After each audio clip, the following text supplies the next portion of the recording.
I'm on the Del Mar College West Campus in the Restaurant Management Building. The Restaurant Management program prepares students for entry-level supervisory and management positions in the food service industry. The curriculum offers training in hospitality business skills as well as practical training. Another top-notch program available at Del Mar now. I'm Amy Mintz, Associate Professor of Child Development Early Childhood at Del Mar College. On today's show, we'll talk with Brenda Garcia. She's the Disability Specialist with the Disability Services at Del Mar College. Lisa Pollakis is also with us. She's the Program Coordinator for Restaurant Management and will tell us more about what Del Mar College offers in this area. Students in the radio and television program are back with a Del Mar Now update. We've got a lot to share on our first show of the season. Stay with us. This is Del Mar Now.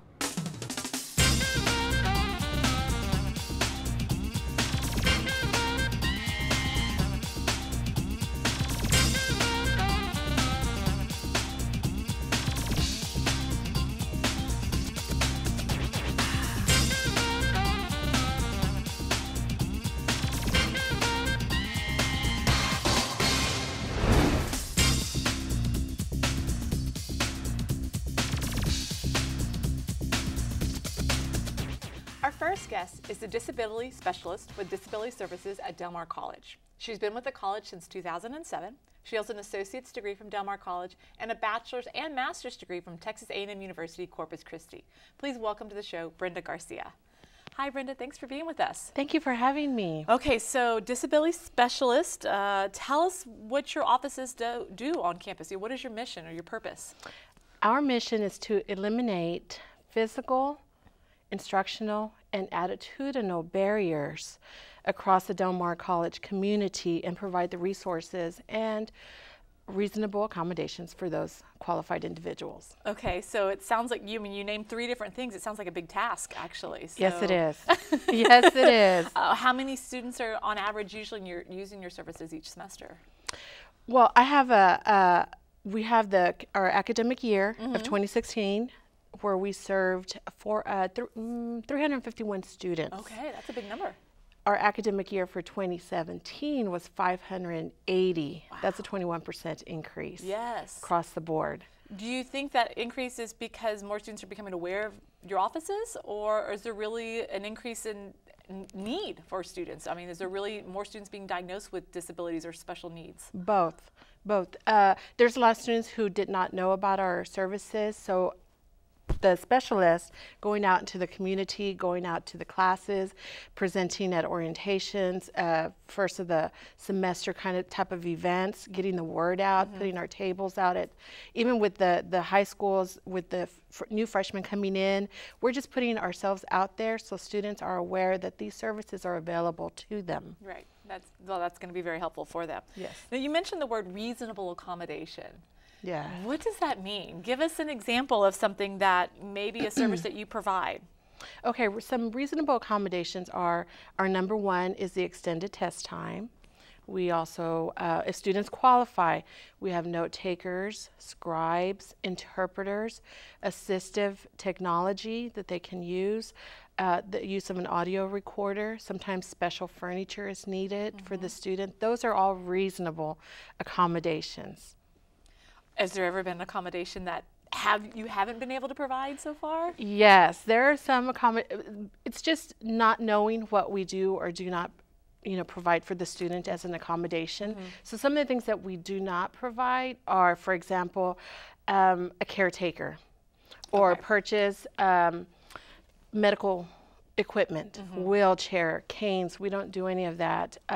And faculty would love to know we do not interfere with their structure of their class, in essence of, okay, the student, just because they're coming through our office, they don't, one of the accommodations that's not reasonable is the extended time on projects or homework. The student receiving accommodations has to comply with the rest of the class. Gotcha. As far as assignments and projects go. Okay, that makes sense. You have a student felt, I do need some reasonable accommodations to help me be successful in the classroom. How would they access your service? What's the first step of things that they need to do? What they would need to do is call us or stop by our office to make an appointment. And when they come to the appointment, what they're going to come do is fill out an intake packet for us that lets us know a little bit about them. And the next thing they'll need to do when they come in as well is to bring diagnoses of their disability. Okay. If they have ADD, then what they'll need to do, even before they come to their appointment, is go to their doctor's office and get something in writing that the doctor is seeing them or has seen them for ADD.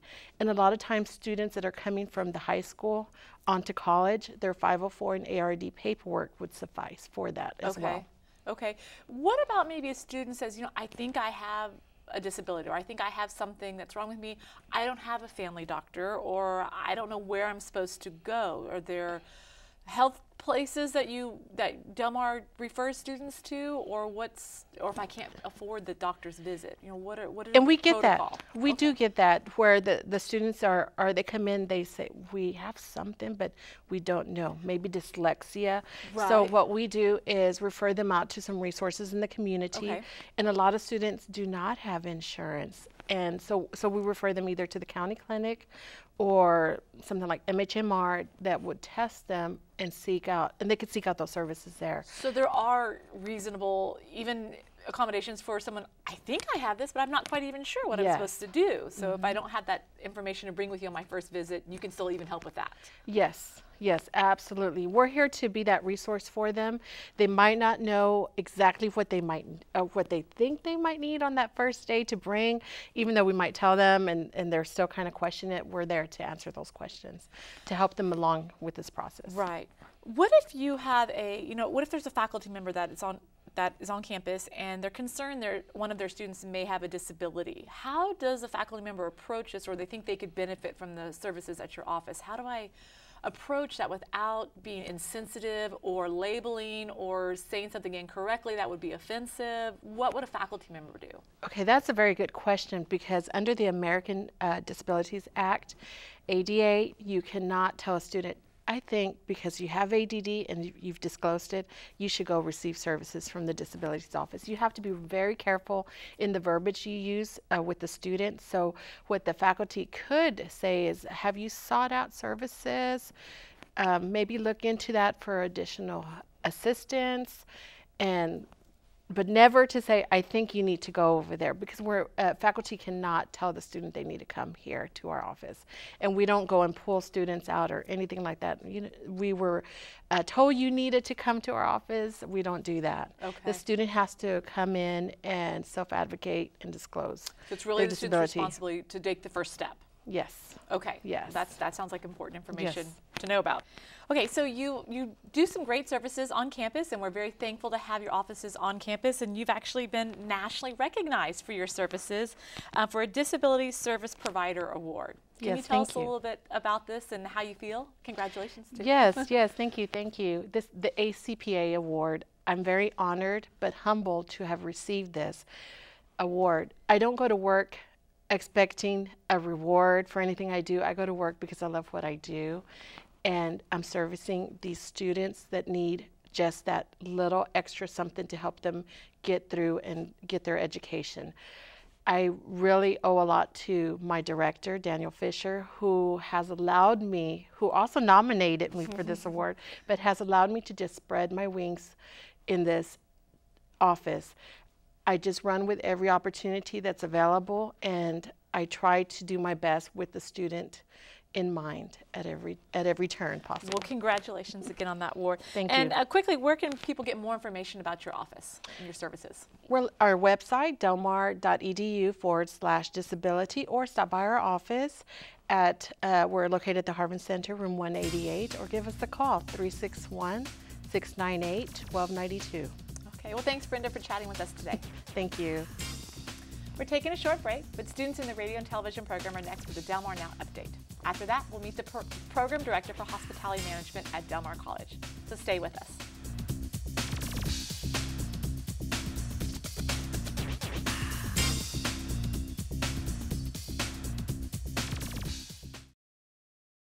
Quit dreaming of a better job. Go get it. Our region is buzzing with investment from international companies, all looking for skilled workers in industrial trades. Process techs, operators, welders, machinists. Del Mar College has the hands-on programs and training you need to get in, get out, and get into the workforce. Great salaries and excellent benefits are just a click away. Get started at delmar.edu. Del Mar College. Dreams delivered.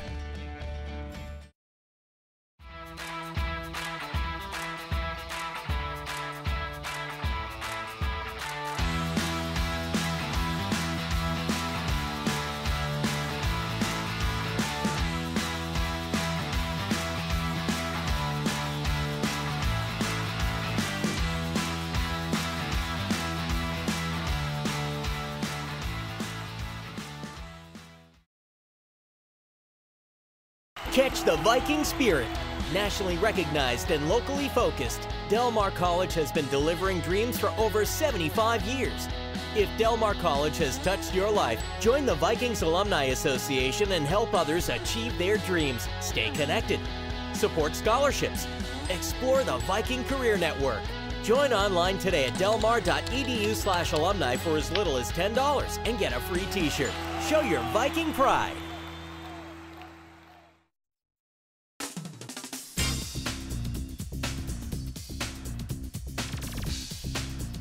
Welcome to this edition of Del Mar Now Update. I'm Brittany Claremont. And I'm Priscilla Witten. The collegiate newspaper at Del Mar College is again in top-level competitions. The Foghorn has been named a finalist for 2 separate prestigious national awards. There are 2 main national organizations for college student publications, College Media Advisors, or CMA, and Associated Collegiate Press, or ACP. The ACP Award is a Pacemaker finalist. Pacemaker says it is the Pulitzer of college journalism. The last time the Foghorn was a finalist for the award was in 1977. The CMA is known as the Pinnacle Award. All community college newspapers are combined into one contest. 3 finalists were named for overall excellence. The 16th recipient of the Eileen Creighton Award has been named. Math professor Richard Roop is the 2017 honoree for teaching excellence at Del Mar College. Roop has been recognized in the past for his dedication to education. He was given the Master Teacher Award in 2008 and the 2009 Piper Professor nominee from Del Mar College.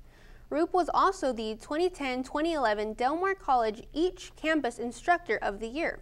A highlight noted in Roop's nomination is his involvement with the Supplemental Instruction Program. The program is used to identify promising students to serve as leaders in the classroom. Roop believes learning occurs when it is shared. A panel discussion by 2 Del Mar College history professors dealt with books each has written. The October 5th presentation was titled Historians at Work, an evening with Del Mar College faculty Mark Robbins and Derek Oden. Robinson's book covered the development of Middle America after World War I, Middle Class Union, organizing the consuming public in post-World War I America, looks at the emergence of the middle class in American cities and new patterns of consumption. Robinson describes how people found ways to organize to protect their right to affordable food, clothing, shelter, and other consumer goods. Oden's book is Harvest of Hazards, Family Farming, Accidents, and Expertise in Corn Belt, 1940 to 1975. Oden examines the problem of farm safety, especially in Midwestern Corn Belt, where farmers adjusted from traditional modes of agriculture to the use of new mechanical equipment and chemicals. In conjunction with the transition was the rise to organizations such as the National Safety Council, 4-H, and the Future Farmers of America. 2 new deans have been added to Del Mar College's administration. Both began their duties October 2nd. Dr. Christina Wilson will serve as Del Mar's Dean of Institutional Effectiveness and Assessment. Wilson has 11 years in higher education assessment and leadership. Wilson's previous position was the Associate Dean of Curriculum and Student Learning at South Texas College. The new Dean of Learning Resources is Cody Craig. Craig has over 20 years of experience working in management and administrative positions. His previous position was also with South Texas College as the Dean of Library and Learning Support Services. Efforts are underway to help small businesses in the Coastal Bend who were affected by Hurricane Harvey. Del Mar Small Business Development Center is coordinating efforts with the U.S. Small Business Administration and the University of Texas San Antonio Network. The network consists of 13 centers across 79 counties throughout Central, West, and South Texas. Del Mar College, along with U of H Victoria and Texas State University, are working with FEMA and the SBA to provide assistance. Applying with FEMA and SBA are necessary first steps in the recovery process. The first filing deadline is October 24th for physical damage. The economic injury deadline is next May. Del Mar Small Business Development Center has advisors to assist owners with their SBA business loan assistance documents. Anyone with questions can call the Del Mar office at 361-698-1021 or email sbdc@delmar.edu. Girl Scouts from 17 different troops in South Texas observed Women in Aviation International Day. Over 70 girls visited Del Mar College's Aviation Maintenance Technology hangar at the Corpus Christi International Airport. The girls had a chance to crawl inside aircraft used for training. Activities ranged from learning about aerodynamics and weather patterns to Halo flight and its critical life-saving mission. Del Mar College faculty and students, along with representatives from the airport, the National Weather Service, and Halo flight, taught these sessions. This is the second year that the Girl Scouts, Del Mar College, and the Corpus Christi Airport have collaborated to offer this opportunity. That's this edition of Del Mar Now Update. I'm Brittany Claremont. And I'm Priscilla Whitten. Stay tuned for more Del Mar Now.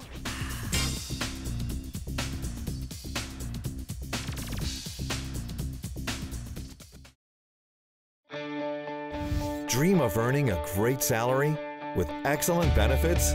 Del Mar College can get you where you want to go. Drivers are in huge demand. And with our transportation training services, you can earn a commercial driver's license in as little as 3 weeks. So drive your own success and get the license that puts you behind the wheel. Learn more at delmar.edu/trucking.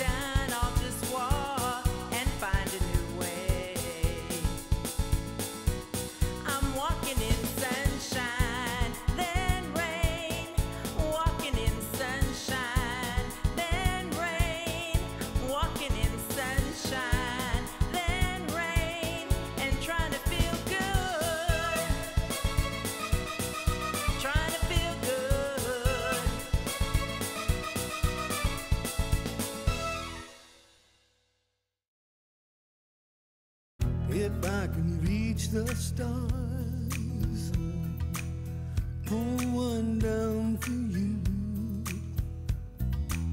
shining on my heart,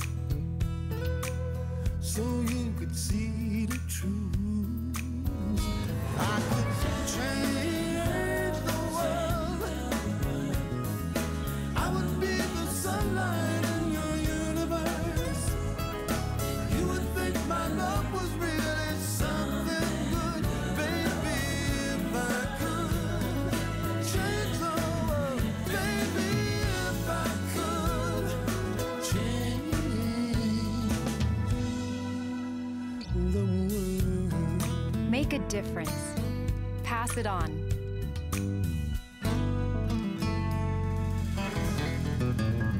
A message from the Foundation for a Better Life.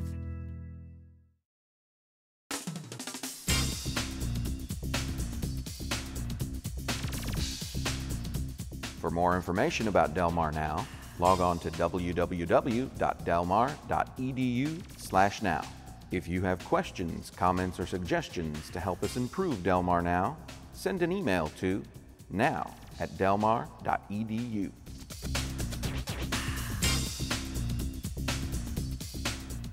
Our next next guest is the Program Coordinator of Hospitality Management at Del Mar College and an Associate Professor of Restaurant Management. She started working at the Del Mar College in 2006. She earned her bachelor's degree from Pennsylvania State University and a master's degree from the University of North Texas. Please welcome Lisa Pollakis. Hi, Lisa. Thanks for being with us. Hi, Amy. Thanks for having me. Okay, so hospitality management, that may be a program that not many people are familiar with. Can you tell us a little bit about this program and what the purpose is? So the vision and mission of our program is that we provide students an educational opportunity so that they can enter the workforce as entry-level managers in the hospitality industry. Okay. So that can be in hotels, it could be in restaurants, it could be in bars, clubs, theme parks, travel and tourism industry, gaming and casinos, cruise ships, even special events or healthcare. Okay, so it sounds like it would be like a fun, people kind of oriented career. Absolutely. So our classes are really focused on making sure that our students are successful in the industry, and they get to do things like management and leadership, food production and service, which is always a lot of fun. Everybody likes to eat. But we also focus on the business side with cost control, financial management, hospitality marketing and sales.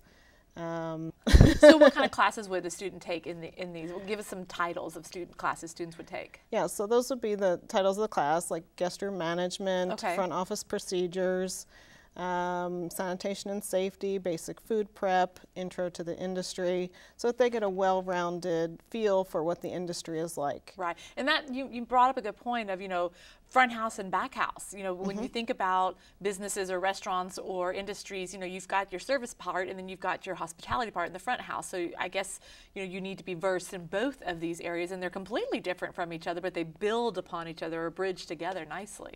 They do, and the reason we focus on both areas is so that our guests have a great experience when they come to one of our hotels or restaurants. So whether it's front of the house or back of the house, we need to focus on that guest experience so that it's positive. So it sounds like you're teaching your students to make sure they are very personable, but also strong in leadership as well too. It sounds like it might be fun. It is a lot of fun.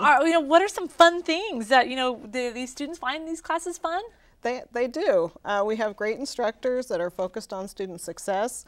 We like to bring real-life practical experience into the classroom. We do a lot of hands-on, and plus we do site visits, field trips, and bring in guest speakers so that students get an experience of what it's really like in the field while they're still in the classroom and before they actually start work. Yeah, those real connections are very valuable, actually. Yes. Yeah, definitely.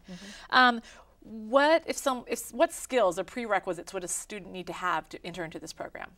Well, we don't have any special prerequisites for our program. We're an open enrollment program. Okay. But we do ask that students come to us with a passion for the industry, with a willingness to serve and lead others, and just be willing to have fun with people and enjoy the work experience. Okay. In the hospitality management program, are there different types of degrees that would be offered? Well, we offer an applied Associates of Applied Science, as well as a Level 2 certificate in hospitality management. And we also have transfer agreements with the University of Houston and Texas Women's University if students want to go on and get a bachelor's degree. That's important because a lot of these industries need that person who has that advanced training as well too. So a lot of general manager positions then would be looking for someone with a bachelor's degree. Okay. You mentioned that you bring in some guest speakers or you might go on field trips. Can you tell us some of the industries or the programs or the companies that a student could look forward to working for after graduation? Sure. Any of the local hotels or restaurants. We've done field trips to the Omni Hotel, for example. We've done out-of-town field trips to distributors like U.S. Foods. We've done some processing plants. And so we've done healthcare, visits to hospitals. So there's lots of different areas that students can look at as far as this career. It's very versatile. I'm glad you mentioned hospitals because that is something that's definitely booming in our area. We see a lot of hospital development, standalone care clinics, but also expansions of established hospital systems already, healthcare systems. So that definitely sounds like it would be a good entryway for someone looking for a job, actually. Yeah, or assisted living, that's a big opportunity as well. Definitely. Well, your program was recognized recently by the Coastal Bend Restaurant Association. Can you tell us about that donation and how it impacts the hospitality management program? Yeah, the Coastal Bend Restaurant Association donates $70,000 to the Del Mar College Foundation for student scholarships. That's great. So it's great. We're really excited about that. That's going to give about 5 or 6 students an opportunity for scholarships every year, pretty much in perpetuity. So we really appreciate their support. Okay, well, hopefully students will take advantage of these scholarships and sign up for these classes. Yes. Well, if someone is interested in this program or taking some of these classes, where can they find more information? Well, they can go to www.delmar.edu and search hospitality management. They can call 361-698-2809, or they can come by and visit us on the West Campus. Okay, well, thanks for talking with us, Lisa. All right, thank you, Amy. As always, if you have questions or comments about Del Mar Now, you can send an email to now@delmar.edu. We'll be back in November with a new show, and we'll hope you tune in. Until next time, I'm Amy Mintz for Del Mar Now. Thanks for watching.